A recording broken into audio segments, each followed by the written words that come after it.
Have you had the thought that if people could just understand where you were coming from or how you were thinking about things, it would be better? What if you discovered that your assumptions about another person were incorrect and you've been pulling back from the relationship because of this miscommunication? How do we begin to understand how the opposite sex or the relationships in our lives are thinking or feeling?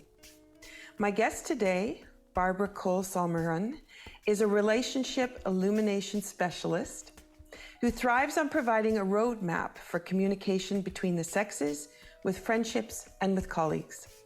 She demystifies the assumptions that have been a part of our history over the last century, and she's pulling us forward into a new set of strategies to help us with our relationship building.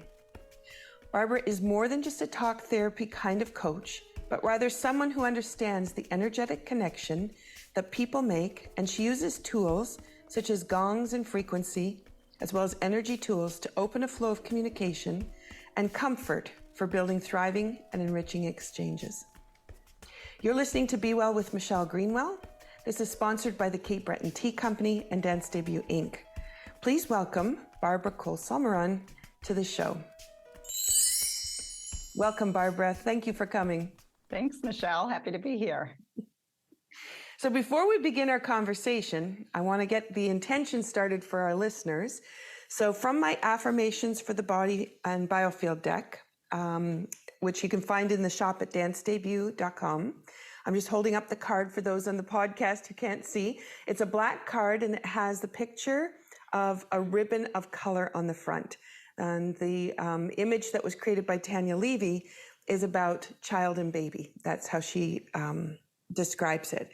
And so this is our opportunity to find where we're nurtured and how we can be nurturing to others. And so I just bring that idea forward from the deck, but then I'm going to pull the card from Meeting the Divine. So I'm going to put this to the screen for those again on the podcast. This has got a visual of pink, purple, yellow, white. There's a sphere and kind of some layers of geometrical shapes within it. And that comes from the nature that was originally photographed for this.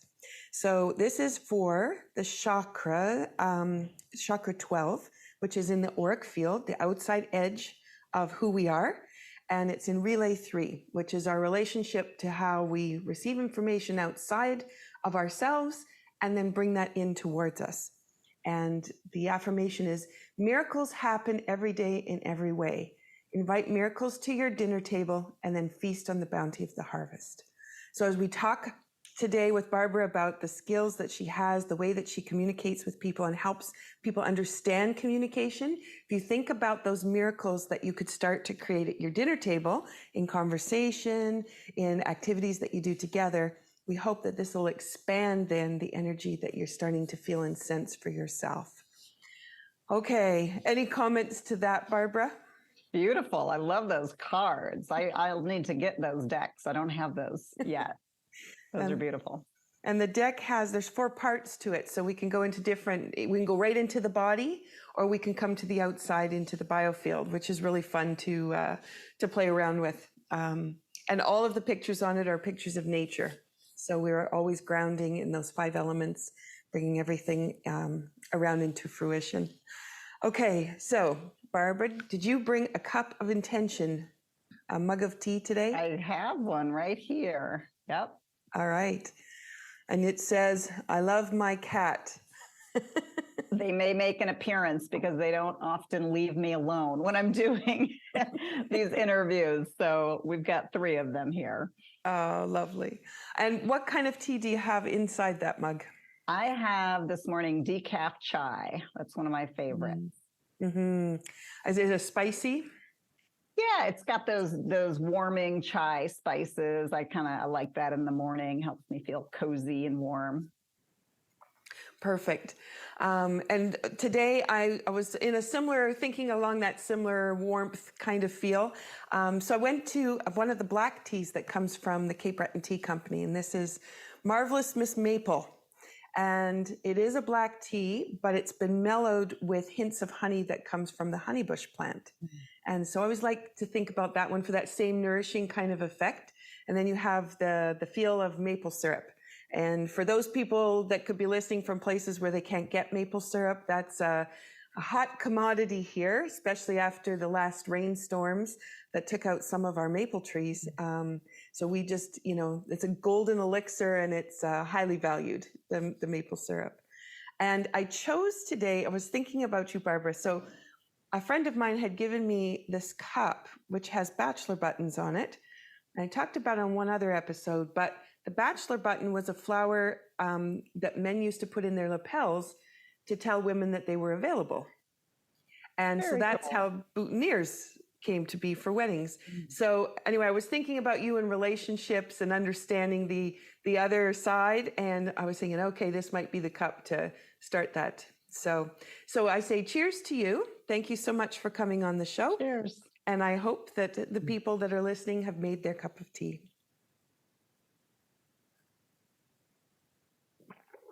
Oh, all right. Yep. Now I just relax and it's like, okay, off we go. Start that conversation. Okay. So Barbara, let's go back to the kinds of relationships you had early in your life that led you to the place where you are now. So they brought you forward to the skills and also what you offer to people through courses, workshops, and sessions.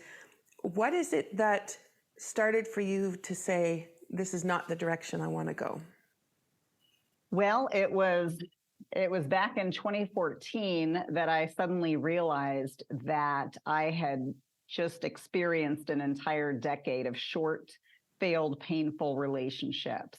So, and these were all nice guys because I don't date jerks, right? However, I saw that I was creating a pattern, and it only took me 10 years to see it.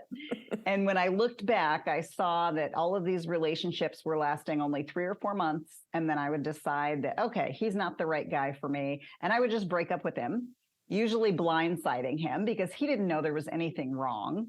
I was not good at communicating my needs back then. And I didn't even honestly know what my needs were. So I had to figure that out.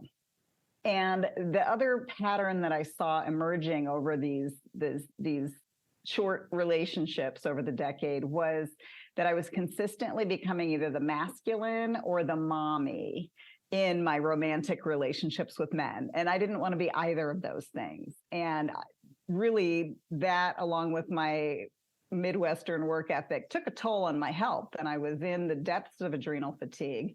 I was 41 years old. And I was recognizing that my window to be able to have children was closing very quickly. So I saw these patterns and I decided it was time to do something about it. I was living in Hawaii at the time, and there was a workshop that was coming up, and myself and a bunch of my girlfriends attended this workshop where we were taught all different ways that men think and process information and how different it is for women. And it really just opened my eyes on how my behavior in the relationship was really bringing out the worst in these men. Again, they were all nice guys. And I just wasn't getting the result that I wanted, right? The short relationship with the painful ending, the masculine or the mommy coming out, and then the toll that was taking on my health, not to mention, not being able to start a family. So after that workshop, I really put some of the tools into place, listening differently to men, speaking differently, understanding more about where they come from and not making them wrong for it,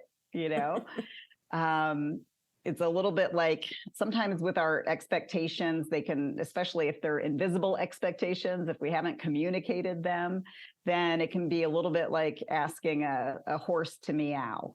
It's just, it's a poor expectation and nobody's going to be happy with that. Mm-hmm. So when I put these tools into practice, my relationships with men completely changed. And my very next relationship was the one that I'm still in. My husband and I have been together for almost 7 years now. Maybe it's over 7 years. 2015 is when we got together.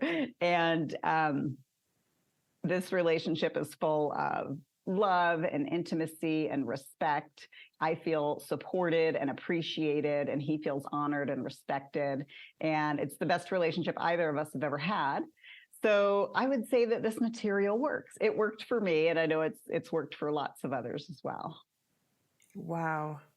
I'm just thinking to the fact that, you started that at 41. So, did you recognize the same kind of patterns coming through your teens into your 20s and 30s, or it just started to materialize more, as you got to that place where you knew you wanted to have a family and those kinds of demands started coming forward for you? Well, in my teens and 20s, I hadn't yet discovered personal growth. I've been doing personal and spiritual growth since about 1999. So really working on myself and examining my thoughts and beliefs and actions, because that's what creates the results in my life. Nobody is responsible for that other than me. And I wouldn't have had that maturity level in my teens and my 20s, much less the personal growth knowledge that I have now. And when we're that young, I tend to see we think that we're bulletproof, we're invincible, we have forever. I certainly wasn't interested in having kids in my 20s. I did actually get married in my 20s, and my first husband and I were together for 5 years. And then I had a few other relationships too that were 3 years here and there, maybe 4 years. And then there just began this time in I guess it was my early 30s that I was creating this result over and over again. However, it took a while for me to see it. I think it was Steve Jobs that said, we can't connect the dots looking forward. We can only connect them looking backward. Right. So I think looking for patterns is the great way to say, wait a minute, why do I keep, I kept being in the same relationship with a man with a different name and a different face. But it was like Groundhog Day over and over again. So no, in my 20s, I wouldn't have seen that pattern, and I wouldn't have been mature enough to take personal responsibility for it. Mm-hmm. And that's really an interesting statement to be able to make too, to accept the responsibility for it. Because I think so often we just slough it off to the next part, or like you said, blame the other person, and they have nothing to do with it really. Yep. So, yeah. Wow. Okay, so as you came forward and you went to make the changes that you've made, I'm thinking about that final catalyst. What is that final piece that says, okay, now it's got to be different? So you chose to sign up for the workshop with your girlfriends. Mm-hmm. So was there the opportunity of that support network that led to you, yes, taking that workshop? And then the second part, you went to the workshop, but a lot of people do workshops and then they go back to their old patterns. They don't actually move forward, but you decided to move forward. I'm just curious then if, having gone with your girlfriends, that created that space for more people to have conversation with and to be able to move you forward.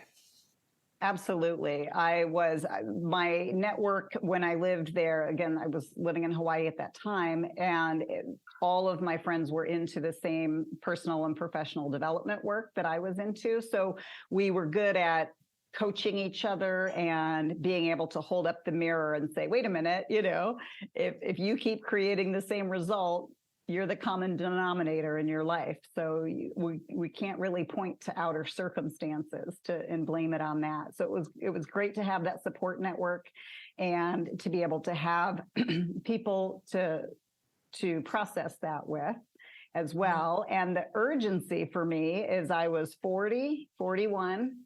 I didn't know it at the time, but I was in the depths of adrenal fatigue. I knew I was exhausted all the time. However, I didn't even know about adrenal fatigue back then. And I really wanted to have a family, and I wanted to find Mr. Right. And I was smart enough to know I'm not just going to marry anybody and have kids by anybody, because then you're connected forever. So I was clear that it needed to be Mr. Right, not just Mr. Whoever. Mm-hmm. So that was really my driving factor, my biological age, I would say, and just having the realization, when we have a breakthrough and when we gain a new level of awareness, then we're open to more choices. We have more choices available to us. And so that's when I learned the relationship tools that I did. I had the choice to implement those because I had the awareness of my own patterns. So through choice, I implemented those, and lo and behold, they worked. Yay! Yay! Hooray! Which really, and two, people don't celebrate that, right? That, they make the changes and things happen, and then, to actually stop and say, I did that. I created the space. I did what I wanted to do, and I set out and accomplished. And I know a lot of people just kind of push it to the side, and that's almost our nature of don't acknowledge that I that I did something really well, because that would be vain to do something that way, but to be able to actually sit and look at it and reflect on it. So if we move forward to today and the empowerment that you have, I'm curious now how you think your future will flourish by the knowledge that you have gained from all of that. Well, number one, just being in the best relationship of my life, having found my person and my lifetime partner. And, these tools they apply for all human relationships, right? It's not just heterosexual relationships, and it's not just romantic relationships. So I have been able to use this work to understand men and women, actually, to understand even myself. On a much deeper level, even in the professional environment, in my businesses, working with my clients. So, and then teaching is one of my passions. So I've been able to teach others some of this work as well. So that's been very, very fulfilling and rewarding for me.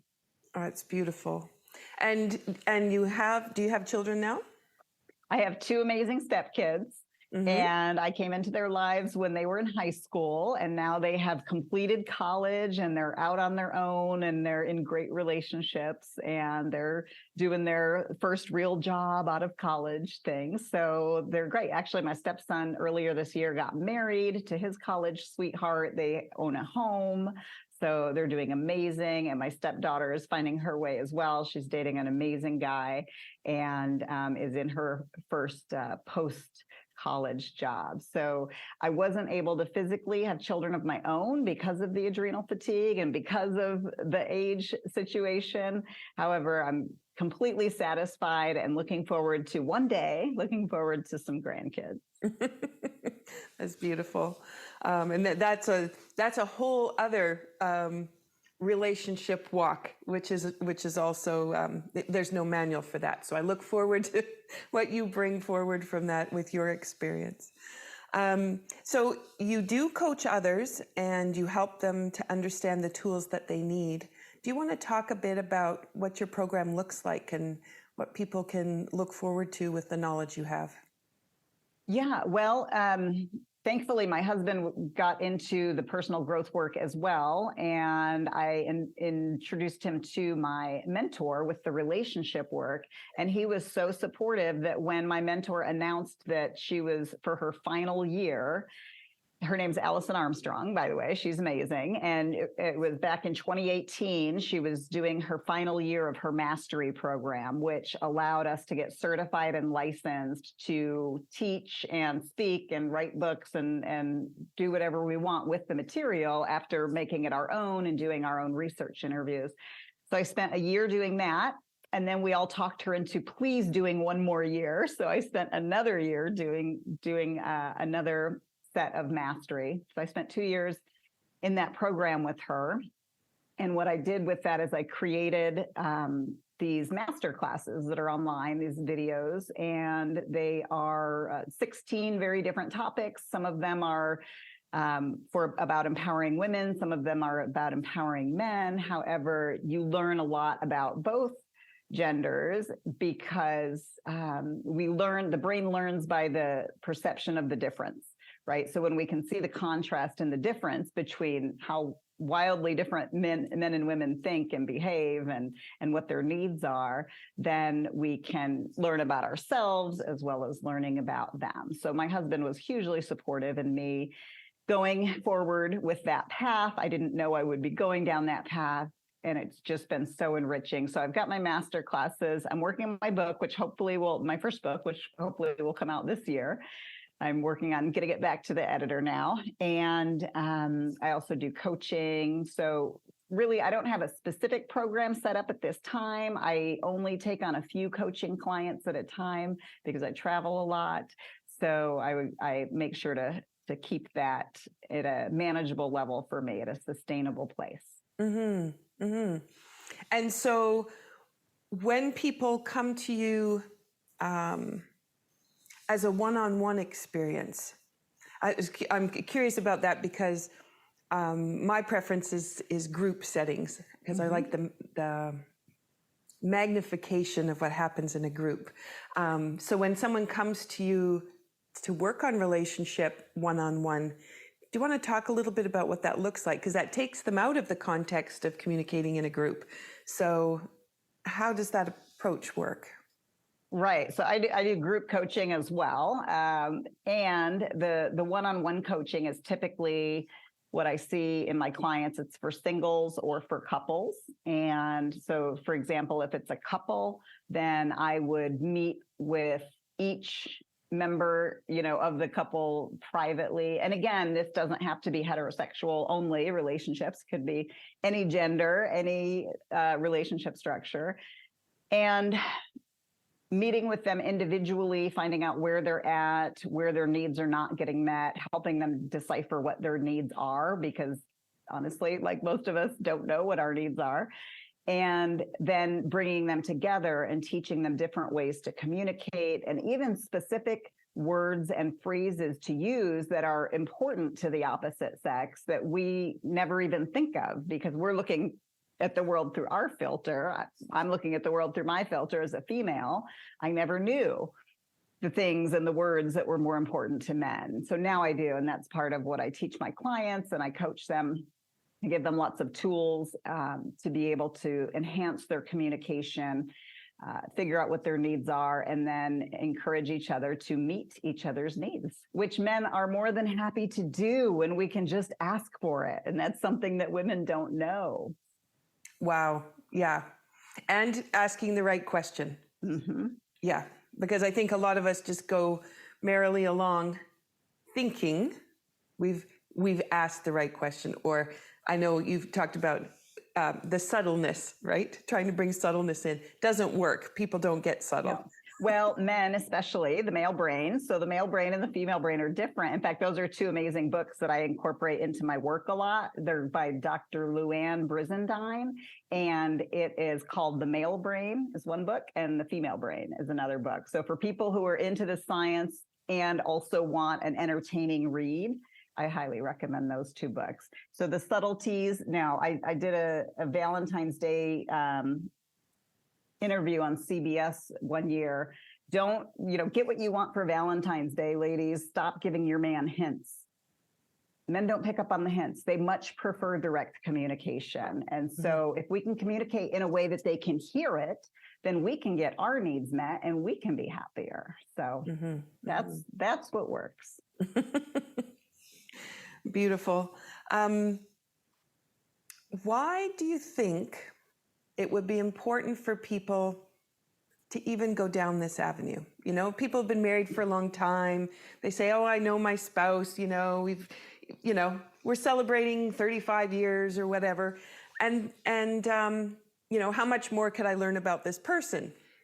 But, can you just speak to that fact of where people sometimes kind of sit in their relationships?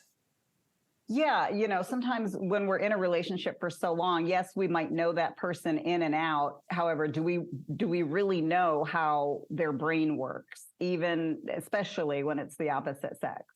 Mm-hmm. Because nobody ever teaches us that. We just assume that, these are my needs, or this is what I need. And so I assume that he does or doesn't need, the same things that I need. So that's a big assumption, right? And our communication over the years also, it can get better if we're consciously working on it. It doesn't happen by accident. It doesn't happen by accident for both people to be open and honest. And when I say honest, I just mean, sometimes, especially with our men, sometimes they're afraid to tell us what they really think or afraid to speak up because it's not safe for them. Mm-hmm. They're so often in trouble with us. So it's really it's looking at a different way. A lot of my work is based not only on the brain science, but also on human instinct. And so nobody teaches this stuff to us in school. So this work, we learn a lot about ourselves. We learn a lot about the opposite sex, and we learn how to interact in a different way to get a different result. So I would say to the long-term couple, if you're completely happy with the result that you're getting in communication and in the bedroom and in every part of life and in that relationship, then great. If you've got any conflicts with family or coworkers or people that you don't understand where they're coming from, this work also helps with that. So it's really about if we want to change the result that we're getting, there's something that we have to change in order to create a different result. And you brought up an important piece because I had mentioned, for you waiting for that time to be a grandparent, as our roles change, as we come through our different stages of life, so too does the way our relationships change. So even when you have good relationships with your kids, when they take on different roles, that changes all the dynamics in the family. And that goes back in the generations because great-grandparents have a new role, aunts and uncles have a new role. Can you talk a little bit about how someone might be able to find support if that's the kind of shift that they're experiencing? Into becoming a grandparent? A grandparent or an aunt and uncle, or the relationship between kids and parents, and then now they're new parents. And that really changes the dynamic around. And sometimes, and I know I've been guilty of this as well, sometimes we think we know what's best for other people, especially if there are children, even when they're adults. However, we're not the same people, right? We're not a carbon copy. And so what might be right for one person might not be right for their son or daughter.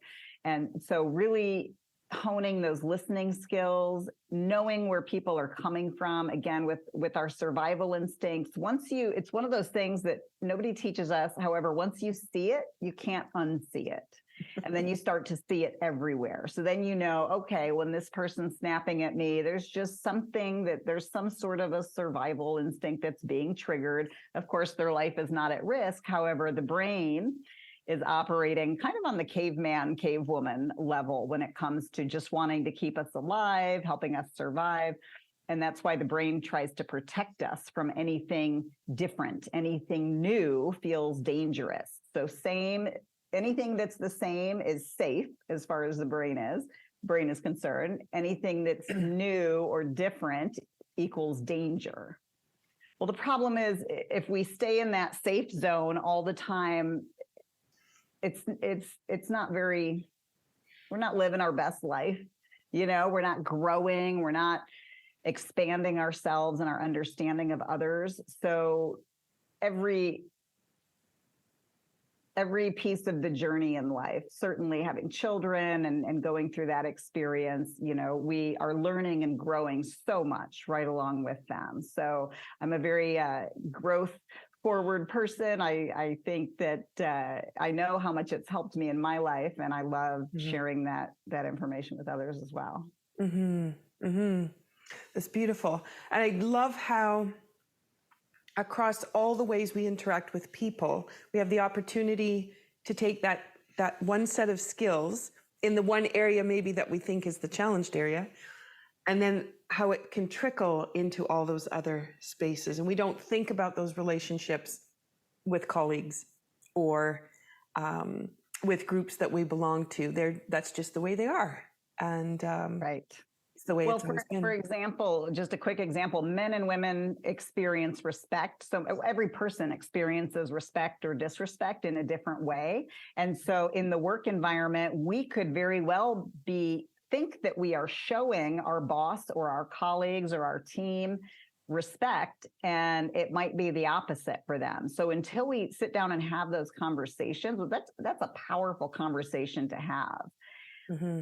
And then when we can show up in a different way at work, and again, it works at home as well, or with our adult children,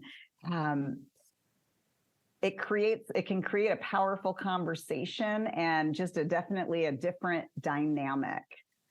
Mm-hmm. When we understand what the other person needs and what their outlook is. Mm-hmm. Mm-hmm. Beautiful. So how can people find you? Well, my website is just my name, all three of my names, BarbaraColeSalmeron.com.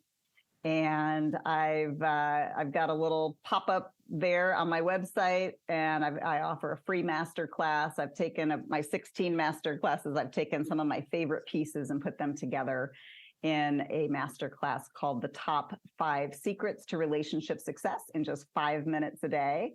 So I'm really focused on giving tools that are easy to implement and can just change the needle in someone's relationship. Beautiful. So they go to your website, that'll immediately pop up, and they'll be able to access that free free gift. They just put in their email, and then the information will get emailed to them. It's about a 70-minute masterclass. I normally charge $97 for it. So I think it's a fantastic free gift. And then even when I'm coaching people, I would have them watch that first, because that gives the basis of what I teach and what I coach on. And then they can bring all sorts of questions, and we can start from a communication level of here instead of starting from down here. I don't want to waste my clients' time and money explaining to them what they could watch or listen to on a video. Let them listen to that, let them gain their understanding. And then from there, we can move into the coaching and see what questions they have. Oh, that's excellent. So a lot of times too, it's trying to figure out if you have a rapport. So that gives them the opportunity to see how you teach, how you lead through different exercises, and get to know who you are. Because that's a huge part of what happens with any kind of coaching or self-empowerment workshops, finding that right person that resonates. So that's beautiful. Absolutely. Yeah. Absolutely. Great. Is there anything that we missed talking about that you wanted to bring forward? Well, I will share that just this last weekend, I had another big breakthrough. So I'm continuously growing. I've always said, yes, I'm a teacher. I've been a teacher of many things for many years. The other business that I do that we didn't even talk about, I'm also a meditation teacher. I play the gongs. I teach people how to play the gongs, and I take that all over the world. And I'm constantly still growing myself, and I'm still learning. So yes, I'm a teacher. However, first and foremost, I'm always a student. And so this last weekend, I was in a personal and professional development workshop with Convergence Seminars. I was in Denver, which is where they started. And I had this huge breakthrough. So I was sharing with the group, I thought that my extreme care and concern for my family and my friends who aren't really open to personal growth. I mean, looking inside is difficult, and it's not for everybody. Not everyone wants to do it. However, I was coming from a place of, I care about them so much. And I just know that if they did this work, that their lives would be better. And the facilitator called me on it. He said, Barbara, that's not about care. That's about control. And it just hit me. And that's a pattern I've seen in my mom. Sorry, Mom, love you. However, that's about control. When Michelle, have you ever wanted something for someone more than they want it for themselves? Mm-hmm. Yes, many times. Yeah, me too. That is about control. So when he said that and I started processing that, I cannot tell you it was a huge breakthrough for me that continues. This was just last weekend. Continues to unfold. And then he went a step further and recommended this book for me. And I've started reading and listening to this. And it has described my entire life, my periods where I've gone through exhaustion and burnout, and what I was creating that by carrying the weight of the world on my shoulders and wanting growth for people more than they wanted for themselves. So in me being able to give that up through what I learned at convergence seminars and me being able to let go, right? As the book says, let go of that. I was able to experience so much freedom. I literally felt a spaciousness in my body. I told people the next day, I feel like I lost 100 pounds. Wow. So it's a huge breakthrough that is still happening for me. And I'm in contact with that facilitator because he's gracious enough to help me walk through this. And I'm excited to see for me what's on the other side of this, because for me, it's the next level. And after this, I know there'll be a next level. Growth is continuous for me in my life. So the book you held up for those people on the podcast who couldn't see it is Letting Go, and the author? Dr. David Hawkins. Yeah, I was sure that's what you were holding up. The same author that wrote Power versus Force. Some people might be familiar with that. So when he showed me the picture, when the facilitator showed me the picture of this book on his phone, said, hey, get this book. So I did. I was hoping it was as small and thin as Power versus Force. It's not. It's pretty big. Thick. However, I have many corners turned on it. It's so great. I've even got 2 different colors of highlighters in there. And it's describing to me my experience, and it's describing to me how to get to a place of freedom. Because what I'm noticing is then it frees up so much energy in my body, and I can be more loving instead of judgmental. I didn't know I was judging. I was judging my family, and I was judging my friends for not wanting to do the things that I did. Right. Which is funny because in my relationship classes and coaching, I teach people, don't expect others to be the same as you. So it took me a minute to get that message. However, now that I have, I'm really running with it. I think one of the things for me over the years is it was because of a certain family member, it was because of a relationship piece that happened that sent me in search of certain information. And that was to support them. But exactly what you're talking about, they don't want the information and they don't want the assistance. Then you didn't ask them that question. Right. At first it's assumed. asking. Yeah, exactly. So first it's about asking, like, can I support you with that? Or can I, and I've had to draw healthy boundaries in my friendships, because my friendships come to me with a problem. I automatically want to jump into coaching mode with them. Well, maybe they don't want that. Maybe they want to listen, be listened to. Maybe they need something different. However, I wasn't asking that question. I was just jumping in and coaching them, and then just not having healthy boundaries there at all. So I'm still a work in progress. I'm 48 as of right now, and I'm still learning, I'm still growing, and I'm still making mistakes. I had to apologize to someone yesterday for a mistake that I made. So it's about owning it. It's about, if I want to create different results in my life, I got to do something different. So that's, I'm always looking on how I can improve in that way. And I've taken some of where I've taken those steps to be of assistance, and it's not required. I've taken those as the opportunity, though, to build the repertoire so that should someone else come to me with the same kind of question, which happens a lot, then you're ready. You're ready with information and opportunity. And but at that point, you do have somebody that's ready to listen. So sometimes I look at the relationships of friends and family as they're those people who provide us with the impetus to go and search, even though it's not for them. Absolutely. It's likely not for them. For me, it's funny you say that, because about 2 or 3 years ago, I was doing some research for a friend on something that I thought she should do. And because I was doing it and having such great results, and I found out a couple of things about myself that I didn't know. And it was some really important information, and it was just accidentally, and it was a completely unrelated topic. However, the article I was reading just completely fit with where I was at. So my research really didn't have anything to do with her. Like you said, it was the impetus.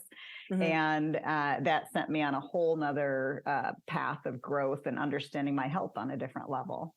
So as people are listening and reflecting on what avenues you take and how you take it, it is important to think about, if you go forward to look at relationships, it's not to fix the other person.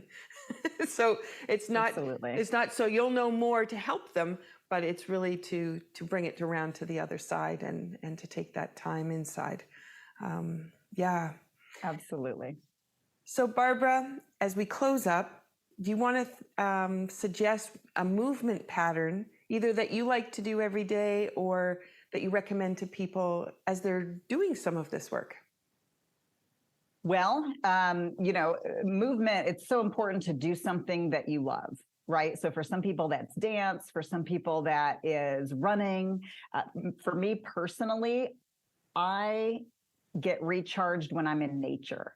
So even if I just take a walk, I've got a park a few blocks here from my house, and just taking a walk and being in nature and being surrounded by the trees. And I'm one of those, I like to kick my shoes off and walk barefoot in the grass and feel the earth's energy there.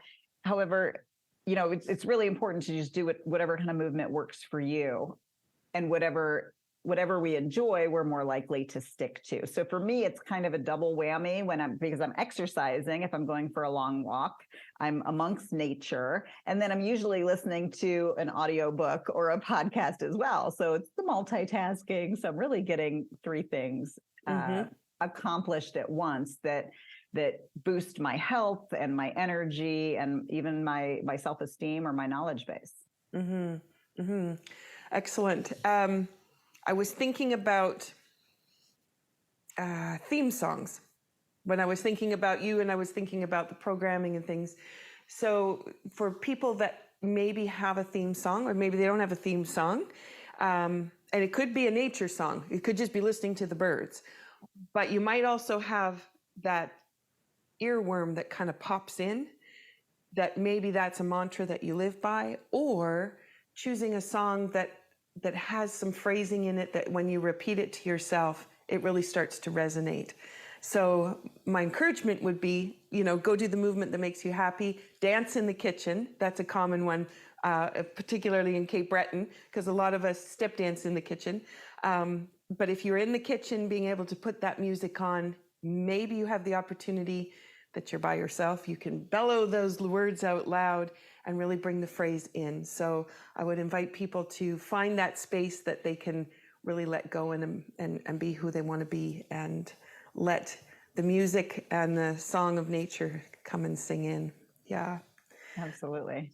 Yeah. Thank you, Barbara, for just an insightful conversation, but also an inspiration to not sit in who you are. Just be, another friend had said to me this week, be curious. Yeah. And as she's moved into her 60s, curiosity leading forward, what else? What if? What could I change? What could be different? I appreciate the way that you look at things and how you're bringing it forward for people. So thank you so much for the work that you're doing.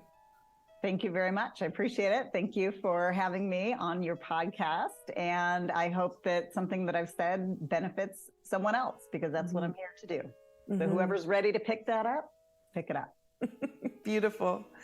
Okay, so we are in season 3, devoted to the transformational process that happens when people reach into their authentic selves and choose to create some magic. And our season has several different focuses within the month. We hope they inspire and empower you to consider living your true heart's desire with love and compassion for others at the forefront. And today, with Barbara's input, it's put yourself with that compassion at the forefront. So thank you for joining us. This is Be Well with Michelle Greenwell, and I wish you well-being.